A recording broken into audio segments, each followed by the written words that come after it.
మరోసారి CM Chandrababu deputy CM Pawan Kalyan భేటీ కానున్నారు. కాసేపట్లో సీఎం చంద్రబాబుతో పవన్ కళ్యాణ్ సమావేశం కానున్నారు. తాజా రాజకీయ పరిణామాలు, ఇతర అంశాలపై ఇద్దరు నేతలు చర్చించనున్నారు.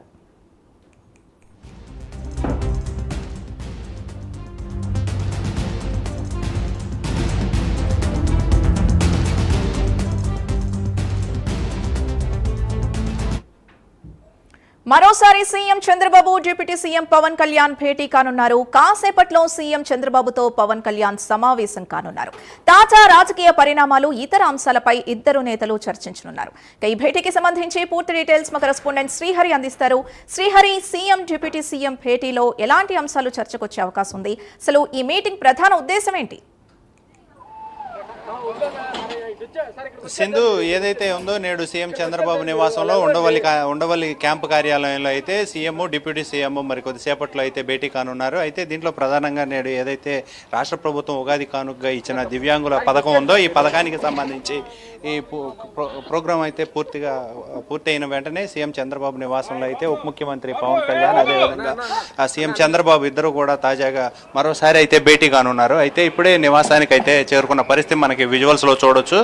ప్రధానంగా చూసుకున్నట్లయితే చంద్రబాబు, అదేవిధంగా ఉప ముఖ్యమంత్రి పవన్ కళ్యాణ్ కాన్వాయ్ ఇద్దరిది కూడా ఇంటికి చేరుకున్న పరిస్థితి అయితే కనబడుతుంది. అయితే దీంట్లో ప్రధానంగా చూసుకున్నట్లయితే ఏదైతే ఇప్పుడు తాజా రాజకీయ పరిణామాలు, రాష్ట్ర వ్యాప్తంగా జరుగుతున్న పరిణామాలు ఉన్నాయో ఈ పరిణామాల దృష్ట్యా ఏదైతే జరుగుతున్న అటు టీటీడీ చైర్మన్కి సంబంధించిన వివాదం ఏదైతే ఉందో ఆ వివాదంతో పాటు ఏదైతే ఇప్పుడు జరుగుతున్న ఇటీవల జరిగిన పుట్టా మహేష్ యాదవ్ ఏదైతే ఉందో పుట్టా మహేష్ యాదవ్కి సంబంధించిన వ్యవహారం ఏదైతే ఉందో దీనికి సంబంధించి కూడా నేడు చర్చించే అవకాశం అయితే ఉంది. దీంతోపాటు ఏదైతే ఇప్పుడు జరుగుతున్న తాజా రాజకీయ పరిణామాలు వీటన్నిటిపైన కూడా ఈ ఇద్దరు నేతలైతే చర్చించే అవకాశం కనబడుతుంది. దీంతోపాటు ఏదైతే పెండింగ్లో ఉన్న పార్టీకి సంబంధించిన నామినేటెడ్ పదవులు ఏవైతే ఉన్నాయో వీటిని కూడా త్వరలో భర్తీ చేయాలనే ఒక దిశానిర్దేశంతో పాటు రానున్న స్థానిక సంస్థల ఎన్నికలు ఏవైతే ఉన్నాయో ఈ ఎన్నికలను కూడా మరింతగా బలోపేతం చేయాలి, క్యాడర్ను మరింతగా బలోపేతం చేస్తూ పార్టీని మరింత పటిష్టత చేసుకుంటూ ముందుకు వెళ్ళాలి అని చెప్పని ఎప్పటికప్పుడు ఒక ప్రణాళికతో అయితే ముందుకు వెళ్ళాలని చెప్పని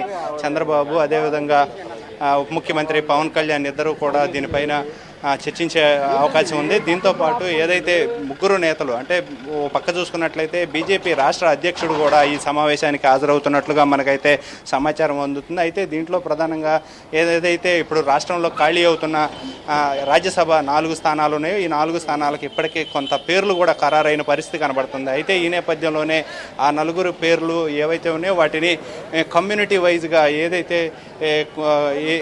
వైజ్గా అయితే వీటిని ఇవ్వాలని చెప్పని కూడా కొంత పార్టీలు కూడా ఆలోచిస్తున్న పరిస్థితి కనబడుతుంది. ఇప్పటికే పలువురు పేర్లు కూడా ఖరారయ్యాయి.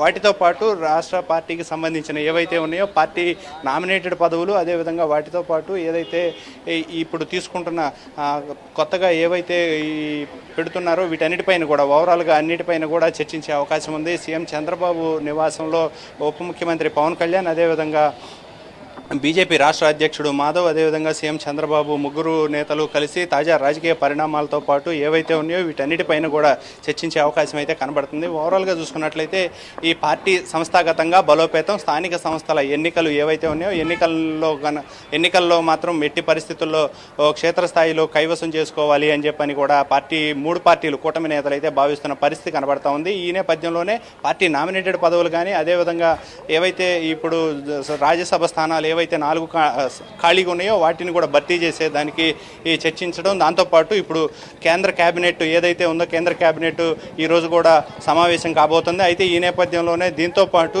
ఏదైతే ఇప్పుడు జరుగుతున్న ప్రపంచ యుద్ధం దీంట్లో జరుగుతున్న ఇరాన్ యుద్ధం ఏదైతే ఉందో దీనిపైన కూడా ఏదైతే రాష్ట్రం పడుతున్న ఇబ్బందులు అంటే గ్యాస్ కానీ, అదేవిధంగా రాబోయే రోజుల్లో ఇంకేవైనా ట్రాన్స్పోర్ట్కు సంబంధించిన ఇబ్బందికరమైన పరిస్థితులు తలెత్తుతాయా అనే దానిపైన కూడా చర్చించే అవకాశం అయితే కనబడుతుంది. దీంతోపాటు ఓవరాల్గా ఏదైతే యుద్ధ ప్రభావం రాష్ట్రం మీద ఏ మేర ఉంటుంది, ఎలాంటి పరిస్థితుల్ని అధిగమించాలి, ఈ పరిస్థితుల్లో రాష్ట్రానికి ఎలాంటి మేలు చేయాలి అనే దానిపైన, దాంతోపాటు ఎవరైతే ప్రజలు పెద్ద ఎక్కడా కూడా ఇబ్బందికర పరిస్థితులు ఏర్పడకుండా ప్రజలకు కూడా అన్ని వెసులుబాటు కల్పించాలి. వీటితో పాటు ట్రాన్స్పోర్ట్ ఏవైతే ఉన్నాయో నిత్యావసర సరుకులు కానీ, లేదంటే మిగతా ట్రాన్స్పోర్ట్లు రైతులకి ఎలాంటి ఇబ్బందులు కలగకుండా, వ్యాపారవేత్తలకు ఎలాంటి ఇబ్బందులు కలగకుండా ఏదైతే హోటళ్ళు ఉన్నాయో హోటళ్ళు కూడా పెద్ద ఎత్తున మూతపడుతున్న పరిస్థితి కనబడుతూ ఉంది. రాష్ట్ర వ్యాప్తంగా కమర్షియల్ గ్యాసెస్ ఏవైతే ఉన్నాయో ఇవన్నీ కూడా ఇప్పటికే నిలిచిపోయిన పరిస్థితి.